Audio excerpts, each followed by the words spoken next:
fellow panelists, and thank you for taking out time for being a part of this panel. It's an honor to have you from this panel.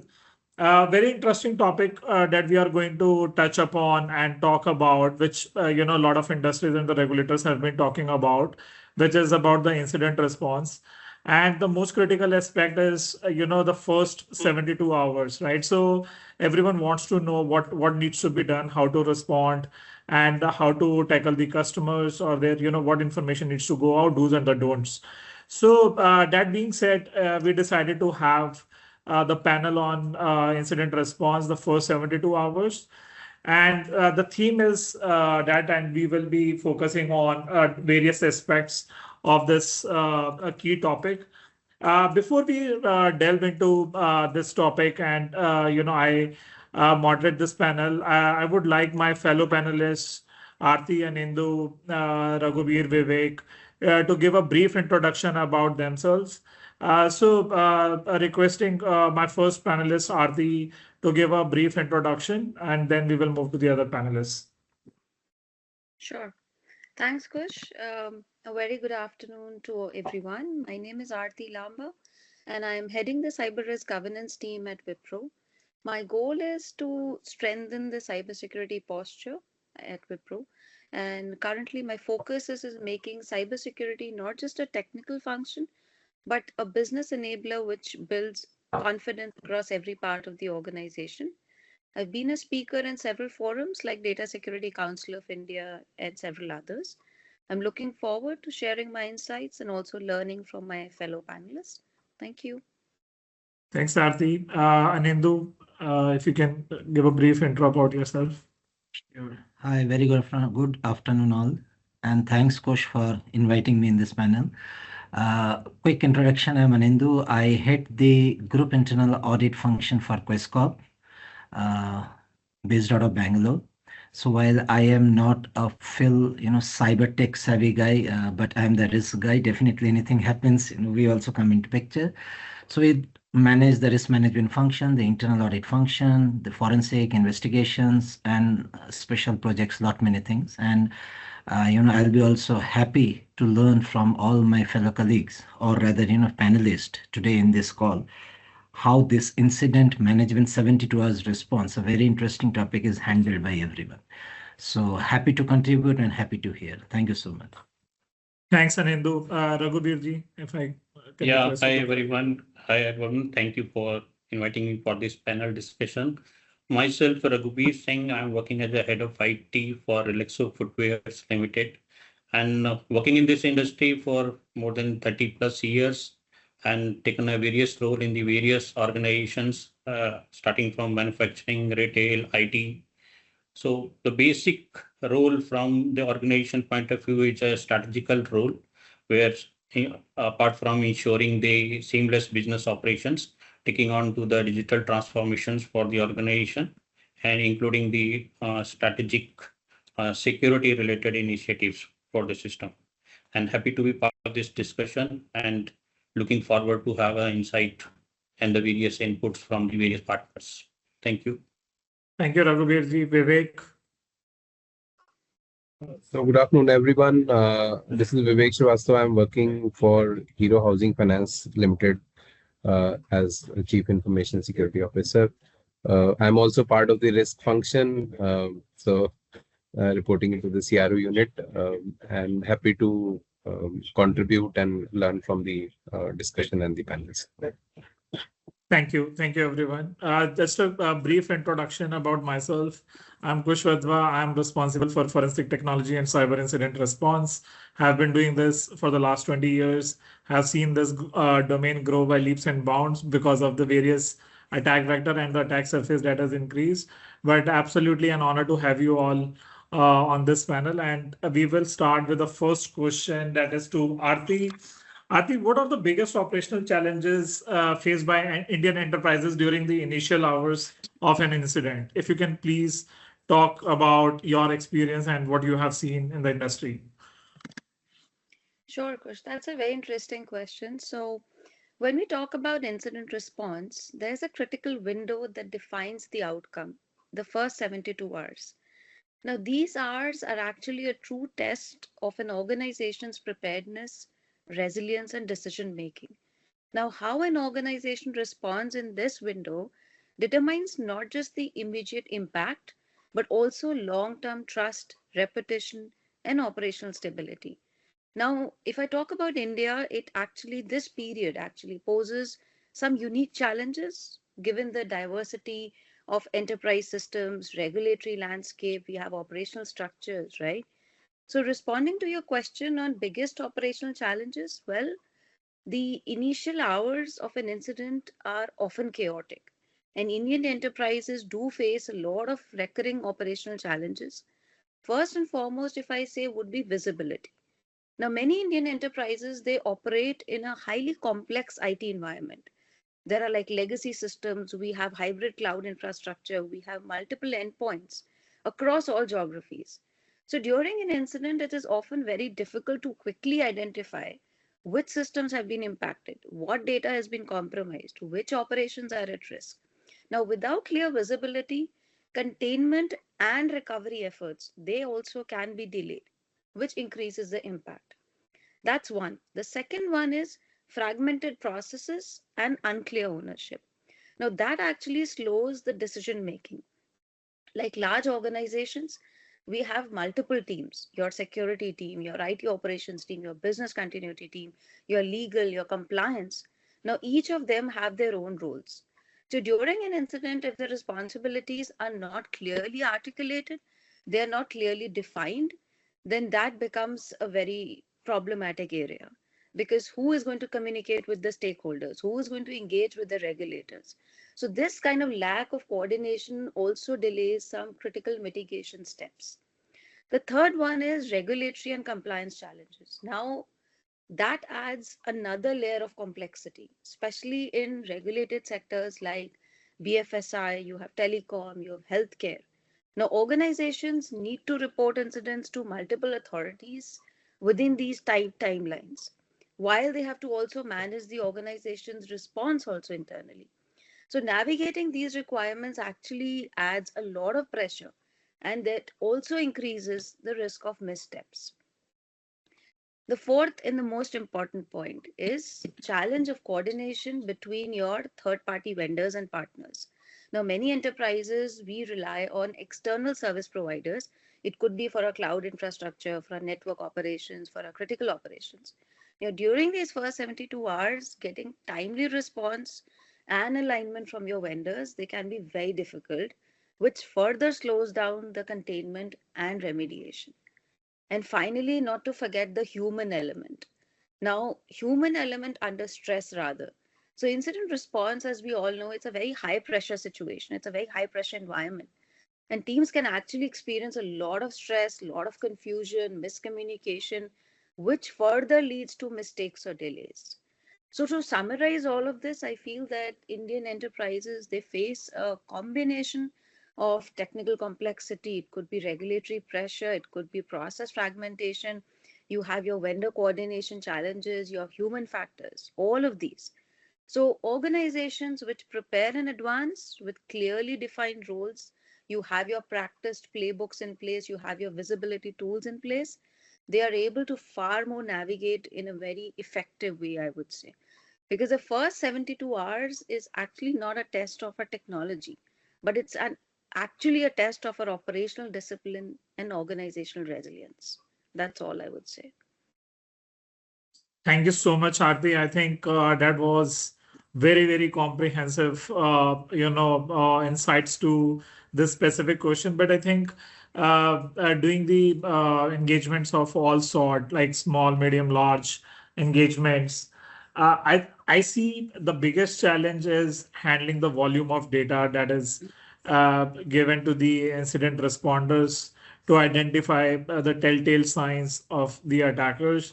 And then definitely if it's a regulatory entity, be it on the banking or the financial sector or the insurance sector, BFSI is what we call it. I think that adds other layer of complexity. But yes, I think that's what the most challenging piece is. Uh, Okay, my next question is to Anindu. Anindu, what is your approach to communicate during a live incident response, be it internal stakeholders or potentially external customers in case of data breach where the customer's data may have potentially been leaked out. So what will be your approach? Kush, I think, Aarti already picked up that in the beginning, and I'll just like to add on to because the as she rightly mentioned that, the first 72 hours is a testing of the organizational resilience and the way the team behaves. It's nothing to do much more on the system, right? Because I think that is the time where you need to activate your incident response team and not to form the team. Most of the places things goes wrong when the team gets formed at that time, when there's absolutely clueless that what has to be done, right? Who should be leading or who should be heading what. So I think that team, if it is already there, which should be there in most of the organization, should get activated, right? And then Kush, apart from what the IT team will be doing, their initial analyzing, their initial, forensic and all, I think this communication channel should also be well defined in that incidents response, management on this. So internal stakeholders management and external, right? So internally, I think there should be a dedicated person, single spoke, who should be communicating and reaching out to the entire organization on a real-time basis, communicating whatever is the progress. I think the first thing should be communication, right? People should come to know internally rather than externally, right? Because many times it happens. Employees are not aware of certain attacks that has happened in the system, and suddenly one news comes, then everybody starts, oh, what has happened? What has happened? God knows what has happened, right? So that is how things starts reacting. So I think very clear spoke for internal communication, very clear spoke for external communication. Now, internal, well, I think it is still quite easy to manage, but external, when it comes to customers and vendors, they get exceptionally jittered. They think, oh, my every data has gone out. Now I will be exposed. I will be there in the dark web or whatever. So I think, Kush, in that place, what an organization should do is speak to their respective peers, the legal team, or if required, forensic consultant, or people like you, how to respond to any regulatory authorities. It can be certain, it can be government, it can be any customer, right? Because everybody, for that first 72 hours, if the news gets detected, they get jitter, right? And any wrong communication within or from the organization can actually take it to again a very, I would say, misdirectional state. So this communication channel should be very strong. It has to be very strong, single spoke, handling both, separately internally, separately external. Thank you so much, Anindu. I think that summarizes well on what needs to be done. What's the approach should be to handle the internal and the external stakeholders, specifically the potential customers whose data may have been leaked out. But one thing I have seen, and just bringing out my experience as well, in case of the data breaches, the data gets exfiltrated, PII data goes out. There is a hesitation that I have seen in the organizations sending out the communication to their customers that their data has been leaked out. And see, one day, absolutely everyone has to get compromised in one form or the other. It's just a matter of time. It is not if, it is a matter of, the question is when, right? So I think, even if the organizations are prepared, or, we have seen the attacks happening on the likes of Palo Alto, CrowdStrike, or Salesforce, right? And many other large enterprises. So even if the data goes out, I think there is a moral obligation that the enterprises have to send out the communication to the customers well in time. And what I've seen in my experiences, regulators do ask this question if the customers were informed, if the data has, that their data has potentially been leaked out. The problem starts at a later state, and the enterprises don't understand that this has to be done on day one and not even at day 1+1. I think, Anindu, thank you so much for bringing out that aspect. Here, if I just get in, just Sure. for a minute, as I told you that, a confusion, right, starts arising because I've seen many a times that maybe the data leakage has happened on some other area and customer starts getting jittered that something has gone out because of their data also, which may not be true. As I told you, God knows what has gone out.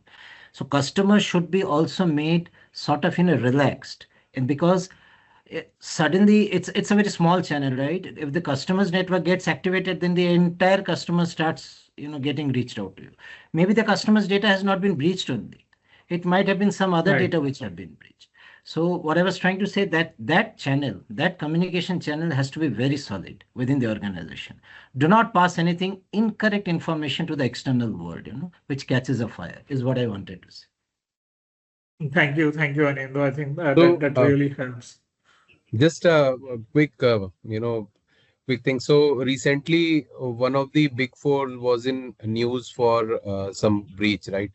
And I think almost every organization works in one of the other form with that big four. Correct. So the best thing was, uh, instead we approaching them, I got a mail from the partner whom I work with that this has happened in one of the entities we are investigating. So that gives a customer a comfort that Correct. uh, it is not only that we are getting to know through the external world, but our own Exactly. ecosystem is also cognizant of the fact. And when you inform, so they get a confidence that we are not in dark, right? So Yes, I think you're right.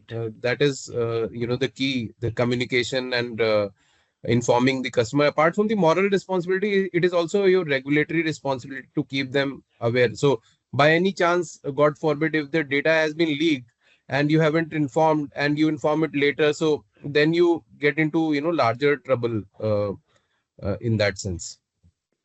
No, no, absolutely. I think communication is the key, and that has to go out, even if it requires hiring a PR agency to draft what needs to go out, and in consultation with the in-house counsel or external counsel, then definitely it needs to be well communicated.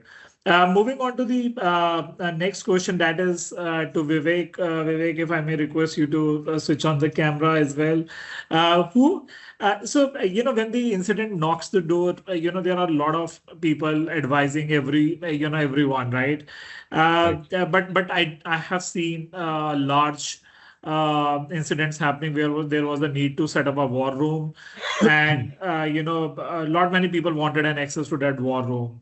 My question to you, Vivek, who are the important stakeholders that should be in war room during the first 72 hours? In fact, not even only the first 72 hours, but till the last journey, who are the important stakeholders who need to have access to that war room? So actually, in my experience, there are two war rooms that needs to be created. One is the operational one, and second one is the directional and the strategic one. And what I've seen is, so there are two, key people that communicate or toggle between these two. So one is from the CISO vertical, and the second one is from the operational IT vertical. So all the communication between these two, getting the alignment from the two war rooms, and updating, the operational teams as to what is to be done and what is to be communicated to the internal world, external world, who all are to be informed. What are the financial, decisions to be taken?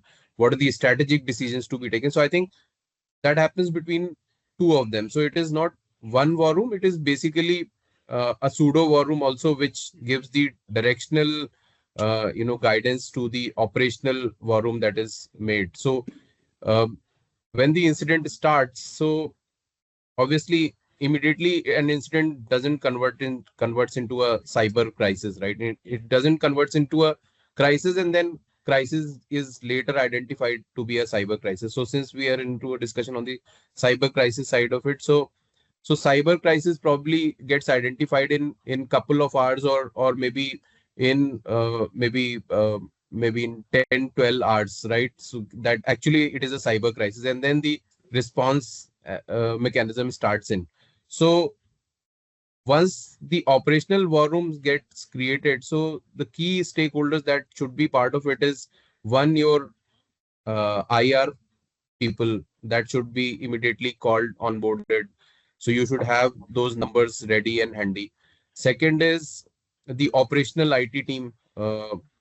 That is on role of the company, since we are from the industry, so we don't have a big IT team to take care. It is normally through the spokes and then through the third parties. So then the spokes from the third parties come in. So IR coordinates the technical side of it. The CISO function and the IT function coordinates the approval side of it, because normally in the industry side you don't have the access to the systems to get control of. So you will ask maybe your TCS, Wipro, or HCL of the world to give those access to the IR people, identify those things, and then uh, maybe once you have identified that the kind of the damage that is expected, so then you open up the pseudo war room, which is for the directional people.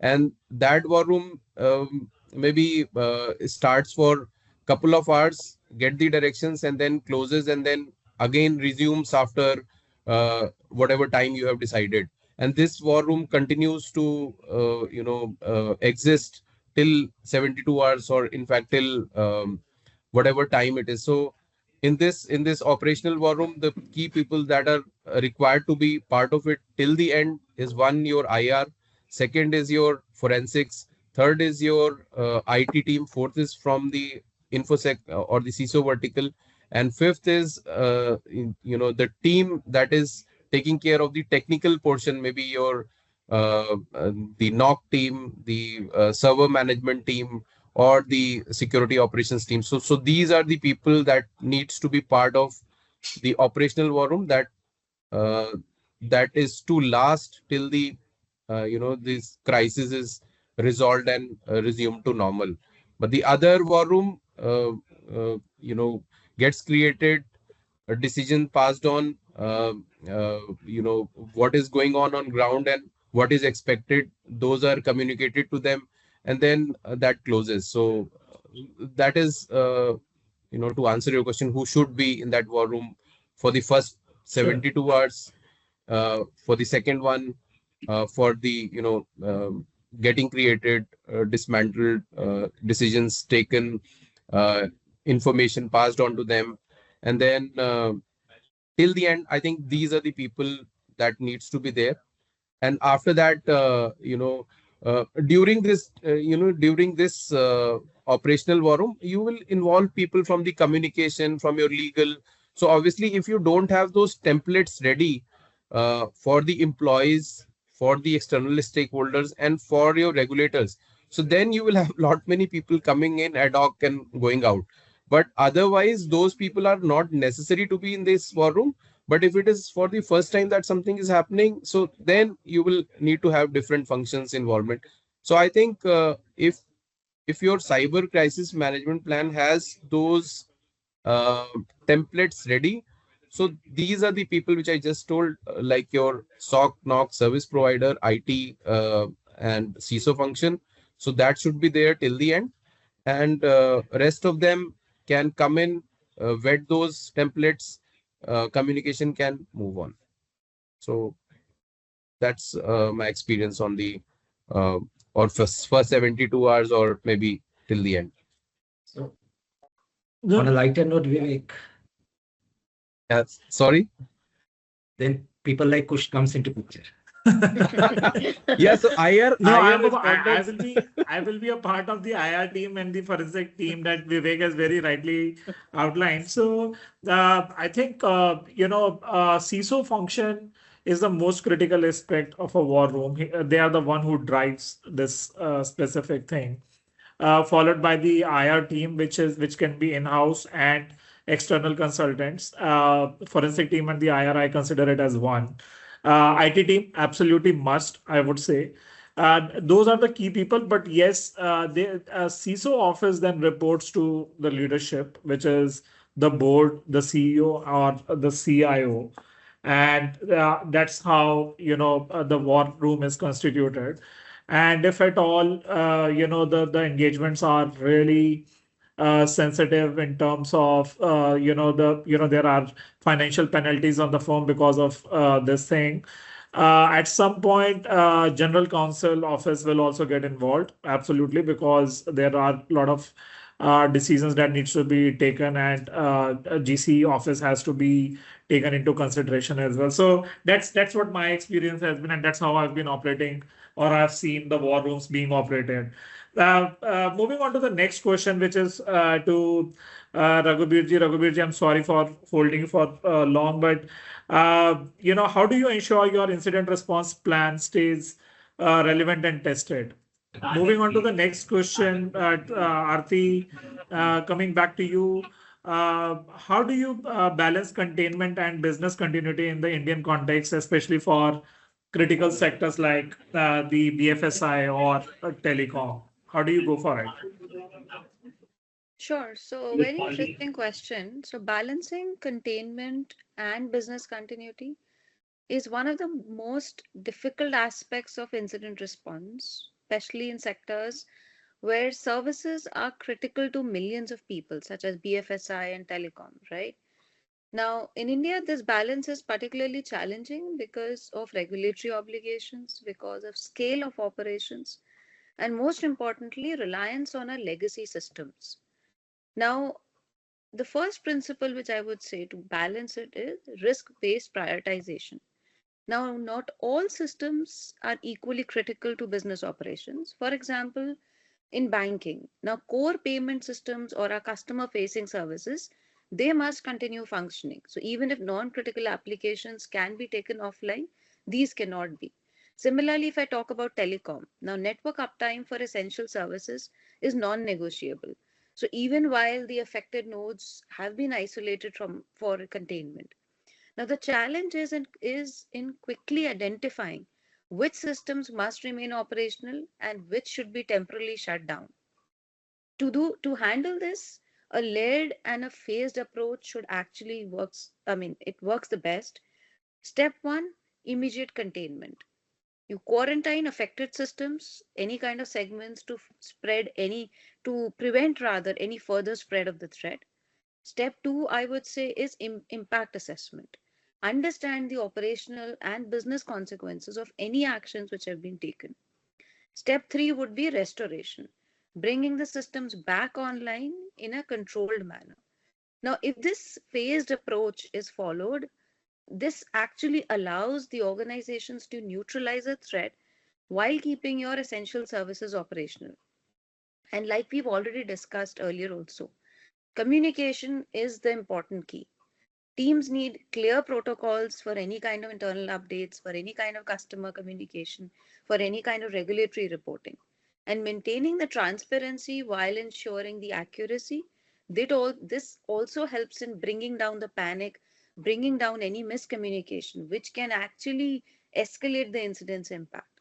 So, in short, I would say that balancing containment and business continuity, it requires a lot of clarity on priorities, a phased approach, our effective communication, and most importantly, a culture of accountability and collaboration. That's all I would say. No, I think I would agree to your thoughts, Arti. And there is always a disruption for sure, but that disruption is must for organizations to be back on track and responding to the crisis situation.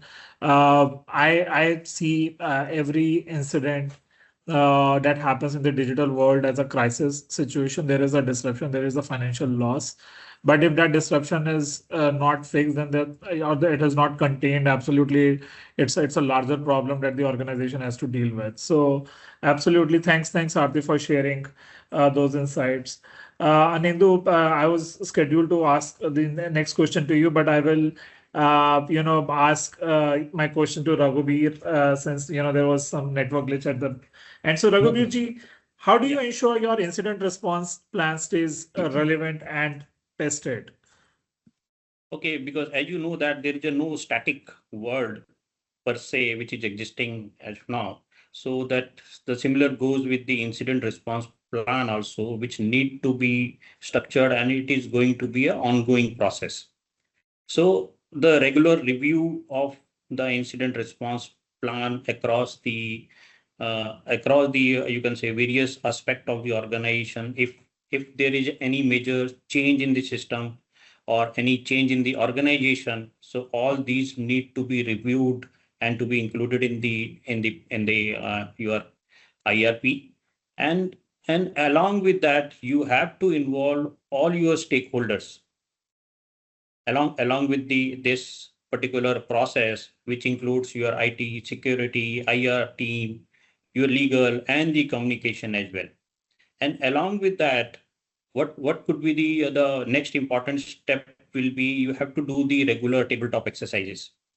So this tabletop exercises, these simulations, these will help you to give a concise or a perfect kind of a response activities in the your IR plan, so which will help you to act upon when the actual situation occurs.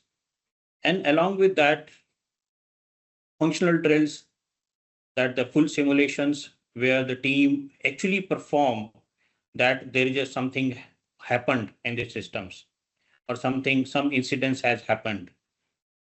And most important thing is what will be the recovery tasks. So whenever any incidents happen, like most of the organizations, they rely on their backups.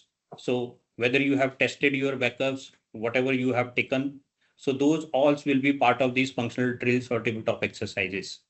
And last but not the least is that, as we know that more sweat you shed in the peace, that will save the blood in the war. So you have to train your staff. You have to train each and every member which is involved in the IR process, so that whenever the actual situation happens, there should not be panic in that. You train them, you inform that what all the steps, as fellow members said that in India, especially when we talk about in India, that in the first 72 hours, you see that there is a lot of chaos in the organization, to whom we should communicate, how we should act upon that. And I was reading the recent DSCI report, which says that 73% of Indian organization does not report the cyber attack incidents. And this is mainly because of the unstructured or unorganized kind of an environment in the setup. So I think Sure. these are the, yeah. So these No, are go the on. basic things. Yeah. So these are the basic things which helps us to keep the IR plan, you can say, relevant and tested for all the times.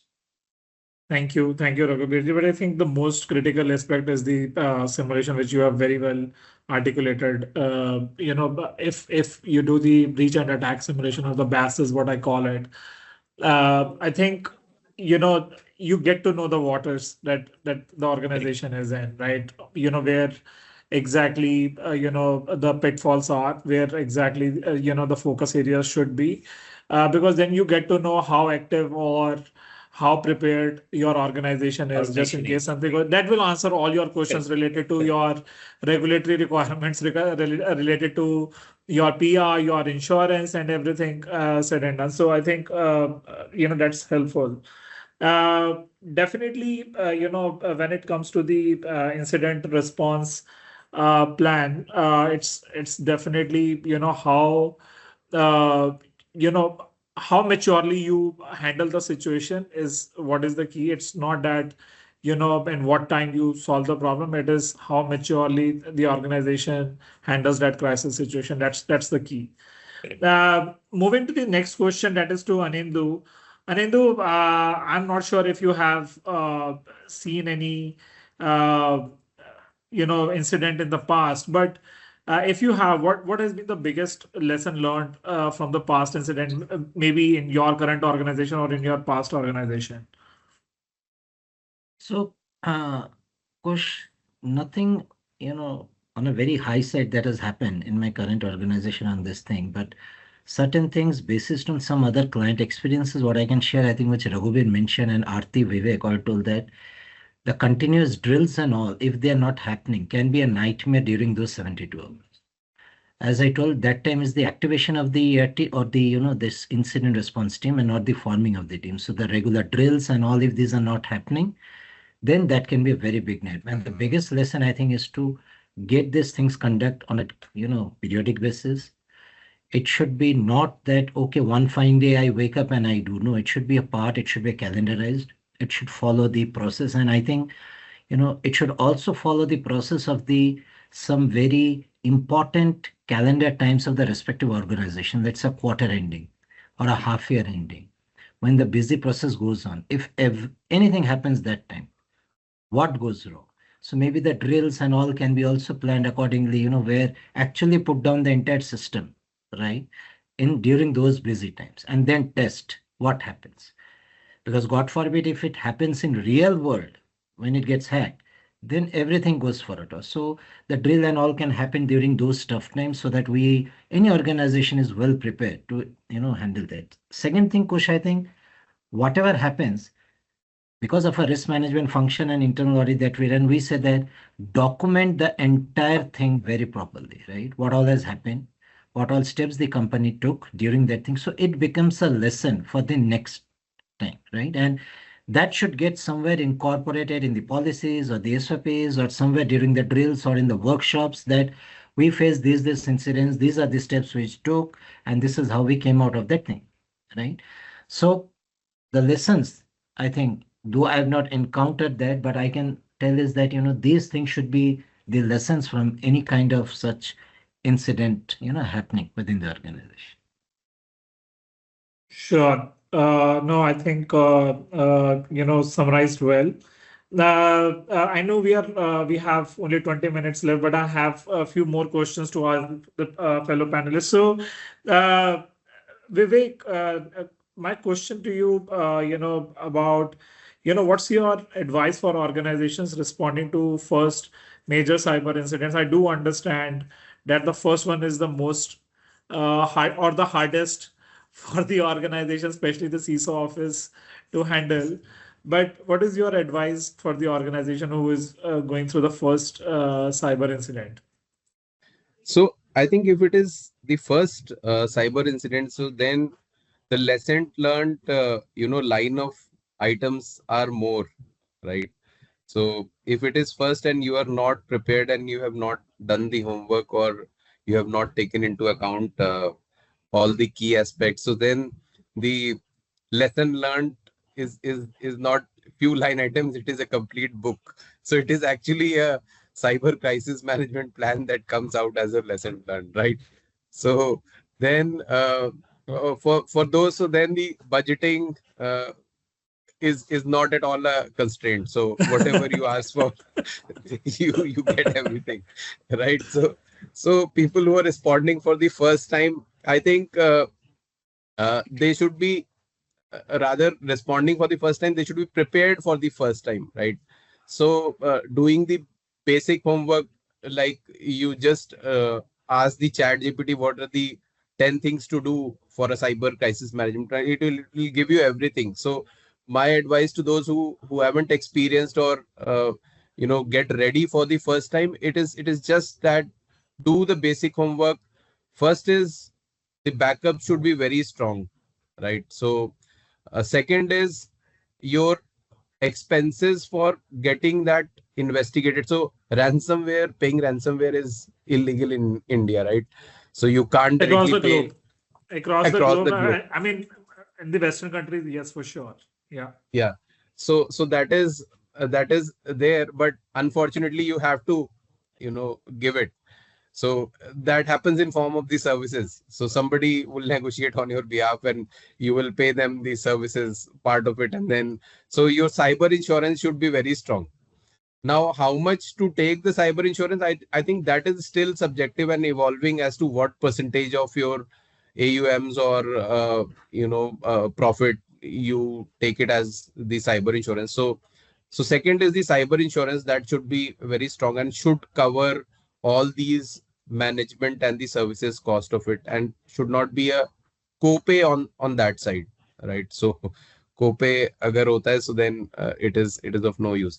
So first is the backup, second is the cyber insurance to take care, and then on top of this you should have a very strong IR partner onboarded at least for a minimum, uh, minimum hours or minimum services that you should be able to call in such a time that this has happened. So may not be it may not be a cyber crisis. It is just a normal incident, but then you have that comfort that onboard us, IR partner who does the first responder and then the forensics for you as well. So no, So Vivek, absolutely, and I think you and I need to connect to sign the MOU and the retainership services. So I'll connect with you on that one. yes, so So GT I think is our strategic partner, right? So with Rohit, obviously not for the IR services, but then a major chunk of all the GRC activities. And recently we did a cyber awareness session and for the management as well. So sure. Yeah, No, Kush, it absolutely. is So very, yeah, Kush, sorry, I just want to add that it's very correct that if the organization is responding to first major cyber incident, and if they are not prepared internally, then rather than juggling through all those essays, it's better to call the expert and right, take care of the situation. Because if you are right, and internally not prepared, you will rather create a more chaos rather than resolving that issue.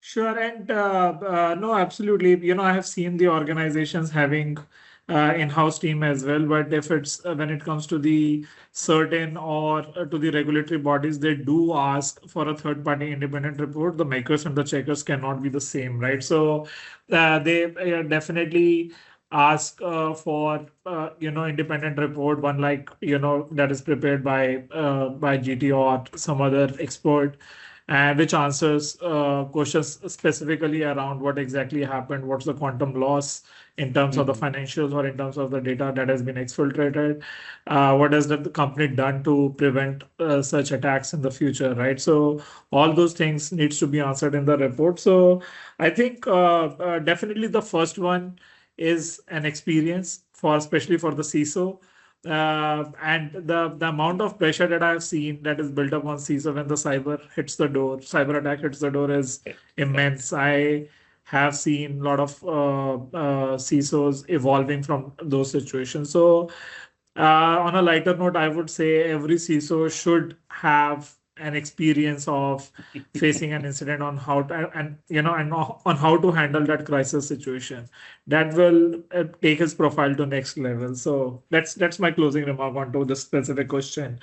Uh, Raghuveer ji, what is the most common decision-making pitfall teams face under pressure? I know the crisis is a highly pressurized situation. So, what is your take on that one?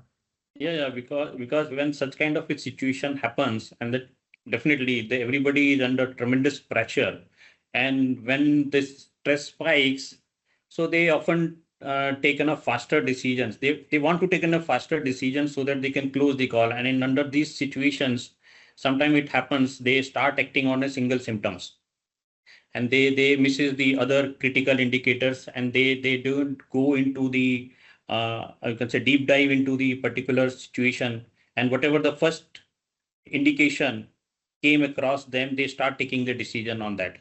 So, and sometimes it also happens under this chaos situation, there is a conflict between the various teams, like there is an IT team, there is a security team, and what happens sometimes is that could be that the whatever whosoever the system got first indication, they start resetting that particular system rather than isolating it from the network so that the evidence does not goes waste. So those could be the you can say the uh, areas where under the pressure the people starts behaving like this, and it is sometimes it is very obvious when the people have not gone through a certain drills and certain exercises, because you have to go through a lot of data, and that need to be churned very fast, Yeah, and people are also under a very emotional stress because you have a various teams, and they don't want to take a blame, because internally definitely when there's something happens, so somebody is going to be made responsible for this, so they also emotionally stressed that who is going to be hanged for this. it's nothing that the something someone is going to be hanged, but internally every person who is working on under this situation, they are under this tremendous stress, and also there is a pressure from the top or seniors that we are going through this particular challenge and this need to be closed as soon as possible. So all these pressures, all these is creating a chaos kind of a situations. And definitely there are the set guidelines, set processes. If we follow those decision frameworks like PACE or UDA, so all these are going to help you to make a certain decisions at a proper time. And there will be you can say a communication which communication metrics, which is if it is properly aligned. And as I said in the previous, that if you have the IR plan properly defined and updated, that is going to help you to handle the situation under pressure. Sure. No, absolutely. Raghuveer ji. I know we are running against time. It's a last round of questions that I have, and I will request to, close the response within 2 minutes of time frame. So, Aarti, the last question to you: what role does organizational culture play in shaping incident response effectiveness in Indian firms? It's an interesting question. So, culture is actually, I would say, the invisible yet most powerful determinant of incident response effectiveness. Now, all these technologies, tools, processes are necessary, but without the right culture, I feel even the best prepared organizations, they can falter in a crisis. Now, for example, in India, there are many firms who still operate in a very hierarchical, risk averse culture, right? Now, teams may hesitate to actually escalate any kind of issues or take actions without formal approvals. And these first 72 hours of an incident, they demand speed, they demand decisiveness, collaboration, which are missing in such organizations. In contrast, there are organizations which foster some psychological safety, their transparency is there, which actually helps the employee to actually report if there are any anomalies and they can act immediately. And that is what required in these first 72 hours. Now, culture, it also helps in shaping cross collaboration, cross functional collaboration, because as you all discussed, incident response is not just a security or an IT problem. It involves business continuity, it involves compliance, it involves legal, operations, communications, right? So, organizations with siloed departments, they actually struggle to coordinate in such times. So, in the interest of time, I'm going to just summarize and say that culture, it impacts your speed, it impacts your transparency, it impacts your coordination in during an incident. Now, Indian organizations which cultivate a collaborative spirit, an empowered spirit, they see a profound difference in this incident response effectiveness. And ultimately, it's the culture which determines whether the first 72 hours are going to be chaotic or are they going to be controlled, whether an incident becomes a reputational crisis or it becomes a demonstration of your resilience. Sure. I think I will summarize this question with a one word: the intent. If Yes. the cultural play has that element in it, I think you don't need anything else. Everything will be taken care of. But I think the intent is the most critical aspect on how serious the firm is and what is their intentions towards it. Okay. Anendu, last question to you. What criteria help you decide whether to escalate to a leadership or regulators, or just keep it like, you don't want to inform to anyone? Very candid answer to this question. No, I think, as we are speaking, that the best part is, transparency and, let everything get informed, right? So that is something. But again, this should be also part of that incident response planning, that in such cases, how this should be actually sort of escalated. Now, to a large extent, I think, it depends on the severity and the impact, correct? What sort of impact it has caused, maybe with a quick analysis that, for example, is it a total outage?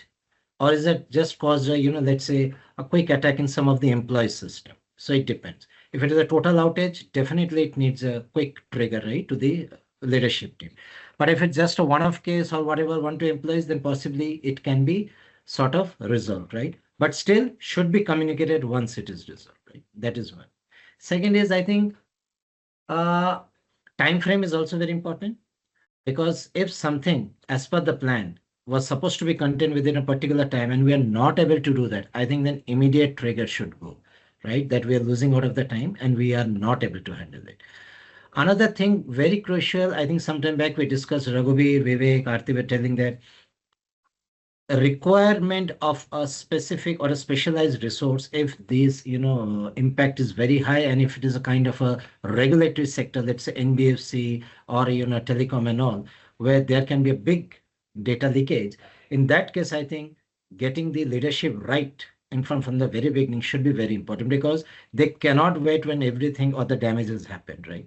So information, the trigger that goes to the leadership or the outside world, I think depends on the severity, this, the expertise to handle the time frame and couple of factors like. Sure. Thanks, Anendu.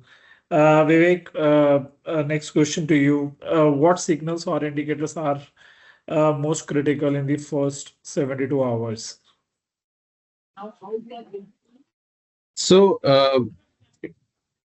critical indicators for the first 72 hours. One is, you know, what are the systems that are impacted? So, what are the systems that are impacted? Second is, if the backup is impacted or not, right? So, that is wherein, I need to rely on. And third is how, uh, you know, um, uh, how soon can I get my, uh, can I get my the recovery side, which is not a DR as well as the production, but a recovery side up and running. So I think these are the three indicators for the first 72 hours that play a very crucial role in terms of getting the overall, business continuity and resilience, confidence to the management. So first 72 hours, I determine what is exactly, wherein I have been impacted. What is it that I can't recover? What is it that I can recover? What is it that I can pull in from the DR? If there is something which I can't pull in from the DR, also if my DR is in some way connected to the primary, right? So in case that is also gone, and I don't think the tape backups are now used anywhere. It is mostly the cloud backups that are used. And if that also gets impacted, if it is not ransomware protected, or they have logged your things, so in that case, the first 72 hours determine if my what can I bring in from my primary, what can bring in from my secondary. And if both of them fail, then do I have a recovery side wherein which recovers me not only from the RTO perspective, but a slightly delayed than the not from the RTO, from the RPO perspective, but then slightly delayed from the RPO perspective. So these are the, I think, three indicators which, from a management perspective, are very important to look at uh, in the first 72 hours of any cyber crisis. Just to add to this, I have always viewed this differently. First thing first that I would definitely want to see is if it's a Hawks call or is it's really an incident, right? Is it because of the hardware issue, or is that that if the server is not responding, is there a breach, or is there some hardware failure, right? That's the first thing first. The second is if it's a breach, then pinpoint to the first effective system and spend next 72 hours identifying the IOCs and look for those IOCs on the other systems as well to identify which of their systems have been impacted. So I think those are the critical aspects, 2 points that I would add to Vivek, your thoughts as well. But yes, I think that beautifully summarizes what you rightly mentioned. So, Raghuveer, last question to you Yeah. and last question for the panel. Given the volume of data generated, I know India is generating so much of data as compared to other countries, and I have been doing incident response engagements across the globe. But the amount of data is immense. How can what is your take on how can AI help in automating play and triaging incidents quickly? Correctly, as you rightly said, that many organizations, or I think all the organizations, they have engaged with the multiple tools like same media, firewall, or there are a lot of tools, and these tools are generating a sheer amount of data in the form of alerts and logs today. So I don't think that humanly it is possible to correlate that data, and AI assisted triage is becoming indispensable in the current scenarios. So AI is one of the most impactful area in this modern security operations, which is going to help you to correlate between the logs and give you you can say the root cause analysis, and AI will help you to connect the weak signals so that you can pinpoint onto a particular area that where the exact problem or exactly the problem is being occurred. And moreover, it is not that the AI is going to replace the human touch. So it is basically an accelerator or advisor, because with this particular correlation of data, it is going to give you the results, and you can utilize the playbooks from the systems, which whatever the you can say the known metrics or the known attacks which are coming into your system, they can automatically be getting plugged rather than your team is getting involved into all those kind of activities. Sure. So definitely the AI is going to play a very big role in the scenarios where you have a humongous or a high volume of data being generated in today's scenario. No, I think, I have already started using AI a lot for the quick results on the log analysis, and the results are really good. But I think there is a lot of maturity that is still needed to get the desired results. I'm not seeing, I mean, at least in my personal capacity, the solutioning that I'm looking for triaging the incidents quickly, it is yet to come. I have not seen many solutions being there. The problem that I'm seeing is the marrying of artificial intelligence and the functional knowledge that the incident responders bring on the table. That marriage is important for the existence or the building up of the product, right? Because that marriage is not happening. That's why we have very, very limited solutions that are available to do the triage. But I think the world we are living in, this is bound to happen. It will happen. I'm very positive that there will be a lot many solutions which have the AI capabilities to do the triage. They are going to be there for the incident responders to quickly investigate the matter. Thank you so much. I know we have a hard stop. There are panelists who have a hard stop at 1 o'clock. So thank you so much for taking out the time. It was really a pleasure to have you on board, and thanks for sharing the insights. Thank you and have a great day.